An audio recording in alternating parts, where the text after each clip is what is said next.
자, 3주차 수업 시작할게요. 어제 공지가 올라왔는데요. 잠깐만요. 네, 여기 딱 하면 될 것 같아요. 어제 공지가 올라왔는데, 검정고시 시험일이, 잠깐만요. 검정고시 시험일이 5월 23일로 연기되었더라고요. 지금이 4월 21일이니까, 어, 앞으로 한 달이 남은 거죠? 한 달? 계속 밀리고 밀려서 답답하실 수도 있을 거예요. 그래도 이게 위기가 아니라 위기를 기회로 삼아서 더 열심히 해봅시다. 부족한 부분을 더 채울 수 있는 시간이기도 한 거잖아요. 그러니까 위기를 기회로 만드는 기회로 삼아봅시다. 그래서 오늘 할 부분은 한국 전쟁부터인데요. 한국 전쟁이 어쩌다 일어난 건지 볼게요. 한국 전쟁은 에치슨 선언으로 시작되었어요. 에치슨 선언이란 뭐냐? 에치슨 선언이란 미국이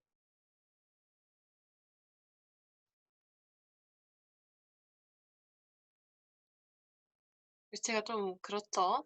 그 노트북으로 하게 돼가지고 글씨체가 많이 이쁘진 않네요. 미국이 방위선을 발표했는데요.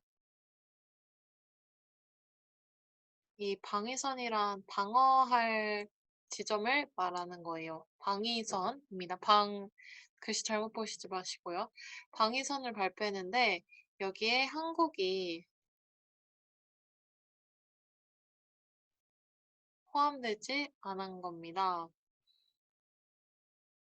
그래서 북한이 보기에는 에티슨 선언에 의하면 방위선에 한국이 포함되지 않았으니까, 우리가 남한에 쳐들어가도 미국이 어떻게 할 방도가 없으니까 우리가 이길 확률이 더 높지 않을까라고 해서 북한이 침략을 하게 된 겁니다. 6월 25일 날 북한이 침략하게 되는데 당연히 남한은 준비가 안 돼 있었겠죠. 그래서 바로 서울을 당하게 됩니다. 이렇게 한반도가 있으면 북한에서 남한을 침략한 거를 남침이라고 해요. 이름 되게 헷갈리죠. 북한이 쳐들어왔으니까 북침 아니야? 하는데 남쪽으로 침략했다라는 의미로 남침이라고 해요. 북한이 남침을 했고 이러다가 우리 남한 다 뺏기겠는데 하다가 9월에 인천 상륙 작전을 통해서 뒤집게 됩니다. 딱 중앙 부위를 딱 친 거죠. 인천을 딱 친 거죠. 이걸로 다시 승기를 잡게 되고 10월에 평양까지 점령을 하게 되는데요. 근데 북한 위에는 중국이 있잖아요. 중국이 느끼기에는 이 남한이 계속 올라오다 보면은 중국까지 침해할 거라고 생각을 한 거예요. 그래서 이 6.25 전쟁에 중공군이 개입을 하게 됩니다.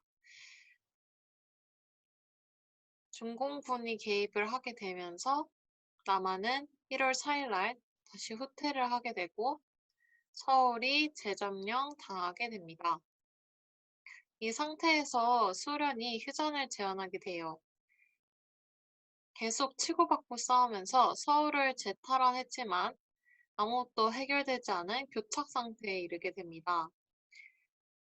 결국 우리는 휴전 상태로 전쟁이 끝나게 됩니다. 아직까지도 휴전이죠. 그리고 1952년을 볼게요. 동시에 어떤 일이 일어났는지.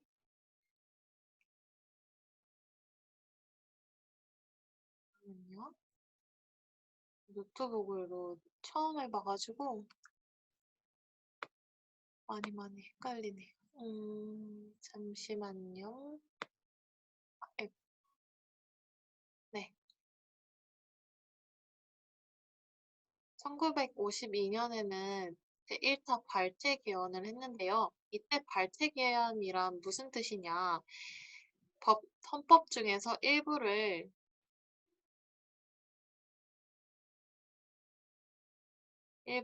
발췌해서 개헌했다는 의미예요. 이전까지는 대통령 간선제였는데요. 이때부터 대통령 직선제로 개헌하게 됩니다. 지금 대통령은 이승만 대통령이죠. 왜 직선제로 개헌을 했냐면요. 이때가 전쟁 중이었어요. 그래서 전쟁 중에는 직선제로 개헌하면은 당선될 확률이 더 높았어요. 그 이유는 백성들이 불안하니까, 아, 그냥 지금 있는 정부가 잘 해줬으면 좋겠다 해서 지금 있는 대통령을 뽑게 되는 거죠. 그러다가 계속 대통령을 하다 보니까 더 대통령을 하고 싶어지는 거예요. 그래서 또 법을 바꾸는데 간신이 돼가지고 사사오입 개헌이라고 하는데 사사오입은 무슨 뜻이냐면요. 반올림이라는 거 아시나요? 우리가 보통 5 이상은 앞자리에다가 반올림 해서 더하기 1을 하고 4 이하는 우리가 버리잖아요, 이쪽을. 이때 간신히 이렇게 반올림을 통해서 과반수를 얻고 이를 통해서 개헌을 하게 되는데요. 개헌 내용은 뭐였냐면 초대 대통령만 연임이 제한이 없다는 거였습니다. 이때 연임이라는 뜻은 연이어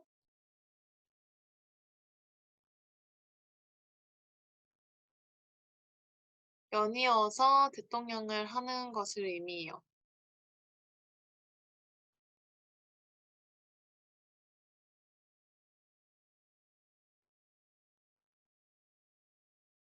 자, 그 다음 있었던 사건을 볼게요. 여기서 봐야겠네요. 그 다음 있었던 사건은 진보당 사건인데요. 진보당 사건은 뭐냐면 이때 당시에 선거를 할 때 조봉암이라는 후보의 표가 꽤 많았어요. 그래서 이승만 파들이 얘네 조봉암 후보 어떤 이유로 죽일까 하다가 진보당 사건이라는 걸 만들어요. 얘네가 사실 빨갱이다 하면서 얘는 죽여야 된다 하면서 결국 사형을 하게 됩니다. 이게 진보당 사건이고요. 그 다음에 3월 15일 날 부정선거가 일어나게 되는데요. 그럼 부정선거 어떻게 할 수 있어? 엄청 선거 절차 복잡하고 한데 그 과정에서 부정선거를 할 수 있어? 하는데 부정선거가 어떤 식으로 이루어졌냐면 투표를 할 때 3, 5인이 그러니까 3명에서 5명이 함께 투표장에 들어갔어요.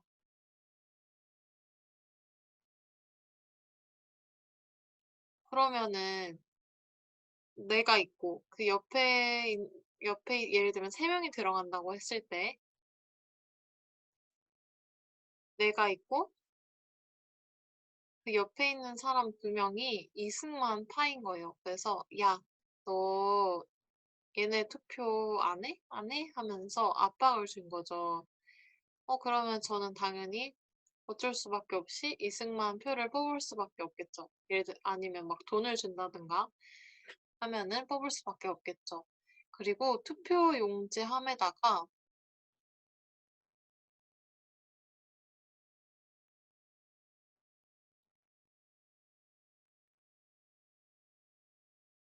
함에 미리 투표를 찍어놓은 용지를 넣었다고 해요. 그러면 이승만 파들이 당연히 당선될 수밖에 없겠죠. 이에 대항해서 가만히 있을 우리나라 사람들도 아니죠. 그래서 4월 19일 날 서울에서 시위가 일어났는데요. 4.19 혁명 진행 과정을 볼게요. 최근에 4월 19일이었죠. 네, 그러니까 꼭 이 내용을 보고 기억을 합시다. 이런 3월 15일 날 일어난 부정선거 때문에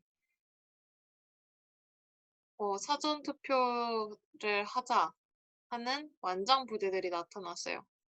완장 부대들이 주장하던 거는 부정선거를 재실시하라는 얘기였죠. 처음에는 학생들에게서부터 시작을 했어요. 근데 이게 대학 교수단까지 시위를 하게 됩니다. 결국 이승만 대통령은 하야 대통령직을 물러나게 되고요. 이 다음에는 내각 책임제로 기원이 이어집니다. 이 내각은 장면 내각이었어요. 다음을 볼게요. 이승만 대통령이 내려가고 5월 16일 날 군사정변이 일어나요. 박정희라는 군사가 자기 군대들을 데리고 주둔하게 된 거죠. 공약이 뭐였냐면 북한을 싫어한다, 공산주의를 싫어한다는 의미죠. 경제 발전을 하겠다는 게 공약이었어요. 이런 걸 행하기 위해서 기구는 국가재건회의라는 기구를 만든다고 했어요. 다음,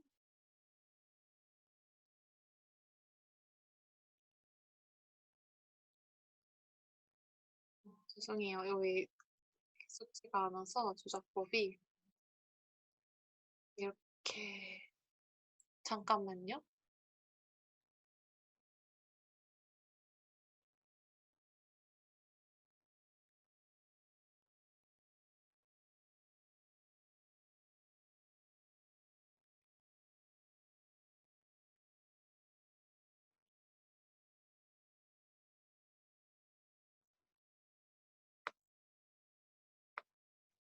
되게 열악하죠, 지금 환경이. 죄송해요. 그리고 또다시 개헌을 하게 되는데요. 개헌 내용은 대통령 중심대로 개헌을 하자는 거였어요. 지금 박정희 정부 시기죠. 그리고 아까 경제 개발을 공약으로 내셨는데 무엇을 자본으로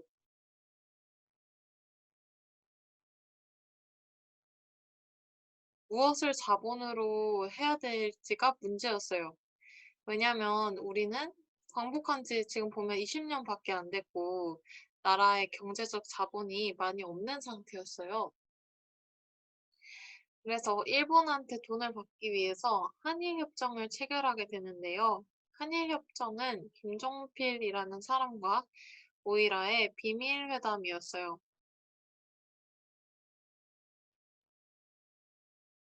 내용이, 내용, 내용에 대해서는 잘 나와 있지 않지만 결과가 뭐였냐면 우리나라가 독립축하금이라는 이름으로 돈을 받고 일제강점기에 의해서 피해를 입은 개인이 일본한테 피해 보상을 청구하지 못하게 하는 결과가 나오게 됐어요. 조약 내용이 예상이 가죠. 이만큼 돈을 줄 테니까 이거는 우리 잘못이 아닌 걸로 해. 이런 식으로 넘어가게 된 거죠.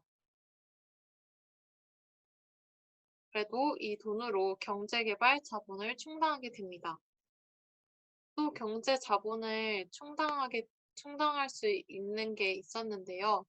전투 부대를 베트남으로 파병하는 거였어요.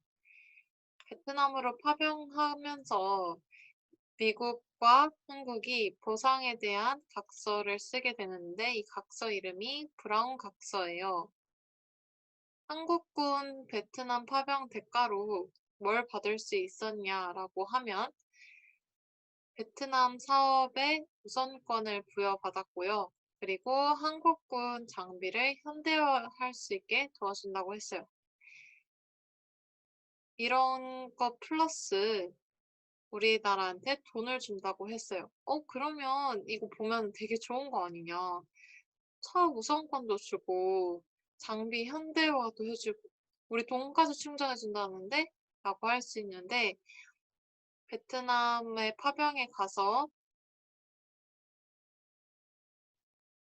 있었던 약이었던 고엽제로 인해서 피해를 받거나 베트남 사람과 한국 사람이 결혼을 해서 낳은 라뚜이한일걸요, 아마? 그 사람들에 대한 차별도 꽤 있었다고 해요. 마냥 좋았던 결과는 아니었어요. 그러다가 삼선 개헌을 하게 됩니다. 삼선 개헌은 뭐였냐면 3번을 연임할 수 있게 하는 거였어요. 이거는 그냥 넘어가 버렸고요. 그러다가 박정희 대통령 때 7월 4일 날 남북 공동 성명이라는 걸 했는데요. 남북 공동 성명의 내용은 뭐냐? 남한과 북한이 자주적으로, 평화적으로, 민족적으로 단결하자. 그리고 남북조절위원회라는 걸 만들어서 우리 사이좋게 잘 지내보자 라는 남북 공동성명이라는 걸 하고요. 그러다가 유신헌법이라는, 아이고 죄송해요. 유신헌법이라는 거를 박정희 대통령이 내세워요. 유신헌법의 내용은 뭐냐면요. 대통령 간선제를 하자는 거였어요. 근데 대통령 간선제? 좋은 건가 나쁜 건가 할 수 있는데 대통령 간선제에는 통일주체 국민회의라는 사람하고 대의원이라는 사람들이 들어가야 됐고 임기는 우리 6년으로 하자라는 거였고 유신헌법, 새로운 헌법이라는 거죠. 그리고 연임 제한 없게 하자. 아까 내가 3선이라고 했는데 3번까지 연임할 수 있다고 했는데 우리 그냥 아예 연임 제한 없애자라고 했고 그리고 또 가장 문제가 되는 게 뭐였냐면 국회의원 3분의 1을 추천할 수 있는 권한을 달라고 한 거예요. 보통 국회에서 무언가 결정될 때 과반수의 의견을 따르는 경우가 많거든요. 근데 3분의 1을 추천해서 앉혀놓으면은 박정희 대통령이 하고자 하는 일이 쉽게 될 수 있겠죠. 그거와 더불어 긴급조치권 그리고 국회 해산권 여기 안 적어놨네요. 근처에 적어주세요. 국회 해산권이라는 조항도 추가적으로 있었어요. 긴급조치권은 나라가 어떤 위기 상황이 왔을 때 국민의 기본권을 제한할 수 있다는 내용이었어요. 이 여러 가지 유신헌법 내용에 의해서 대통령의 권한이 세지게 됩니다. 자, 다음 장 볼게요. 이게 마지막 페이지네요. 짜자자자자자.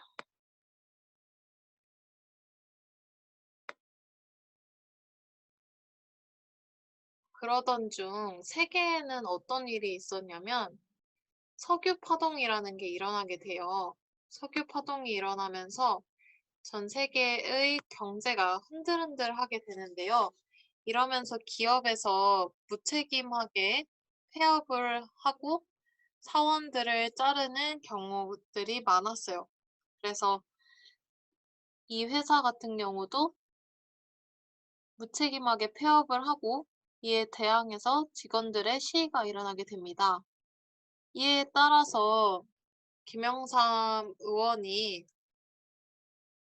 항의를 하게 되는데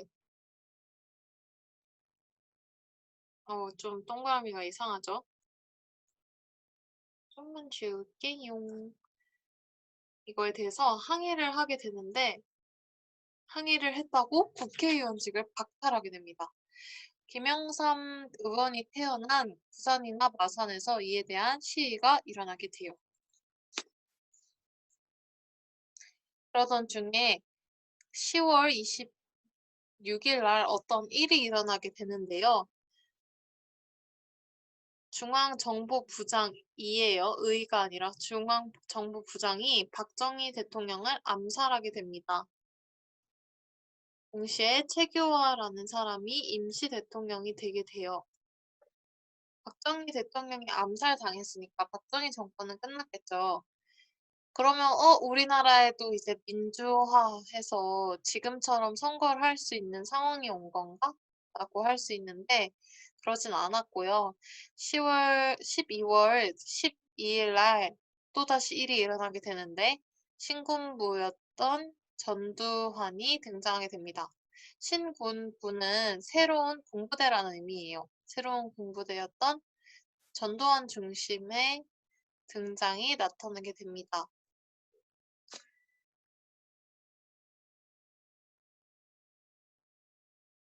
잠깐만요.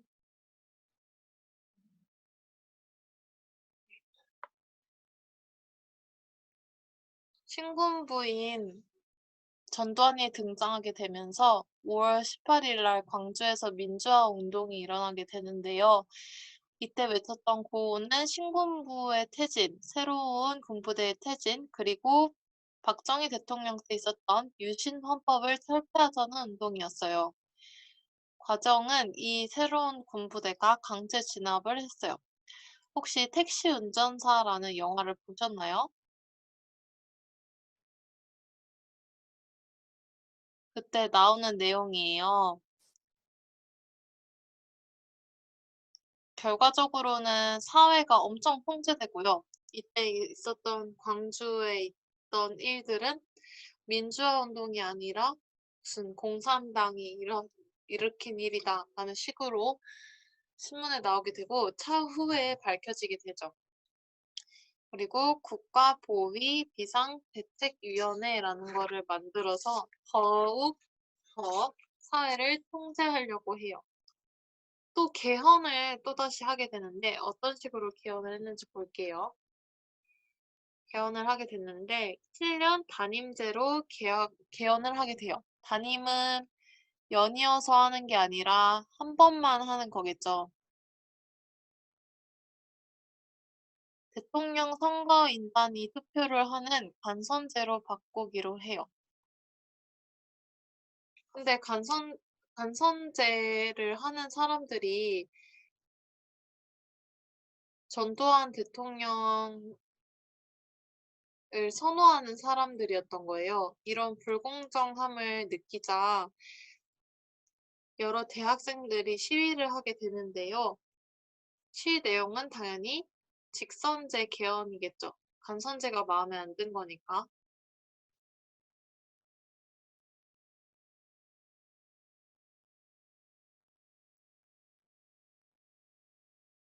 그러다가 대학생이었던 박정철이라는 사람이 고문을 받게 됐는데요. 고문의 강도가 너무 세서 결국 죽게 되었는데, 나라에서는, 그냥 얘를 툭 쳤더니 죽었다. 라는 식으로 얘기를 한 거예요. 그래서 당연히 국민들이 화가 나겠죠. 화가 나서 시위를 더 많이 했더니, 4월 13일 날 호헌 조치라는 걸 내려요. 호헌은 헌법을 보호하다라는 의미예요. 헌법을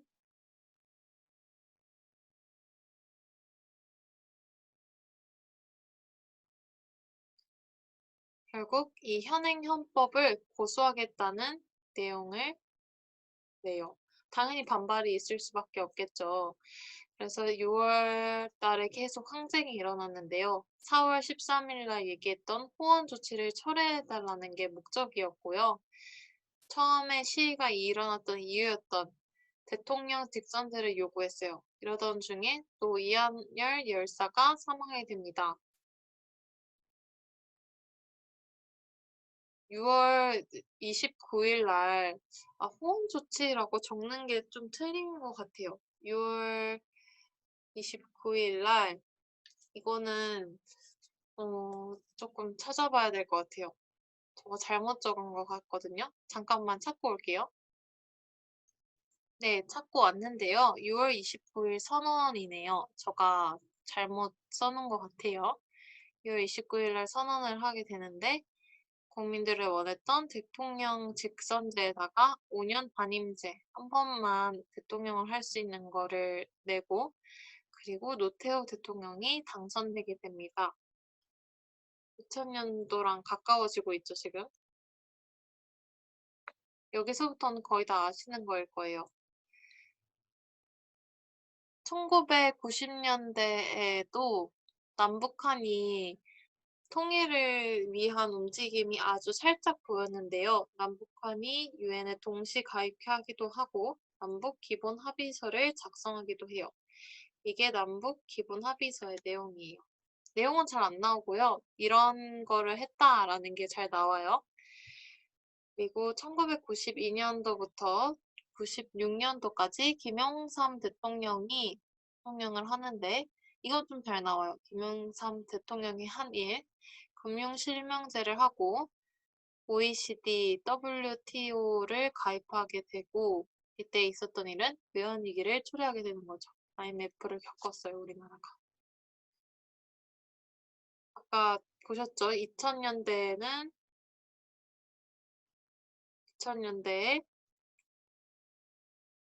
남북 정상회담이 1차 남북 정상회담이 있었어요. 그리고 어떤 일이 있었는지 볼게요. 이때 결정된 게 6월 15일 선언이었는데요. 남측과 북측에 공통점이 있음을 인정하고 이 방향으로 통일 정책을 수행하자는 게 이때 결정된 내용이었어요.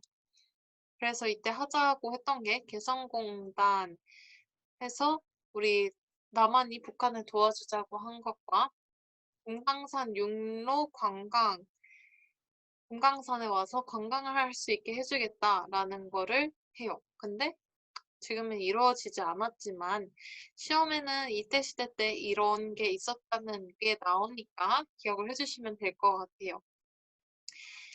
네, 요약정리본 설명은 끝났고요. 이제 기출문제 풀이를 쭉 같이 할 거예요. 그래서 이 다음 수업은 2016년도 기출 1회차 기출 풀이를 할 테니까 지금 안 풀고 오셨다면은 잠깐 쉬시는 동안 풀어서 오세요. 자, 그러면 좀 쉬었다 봅시다.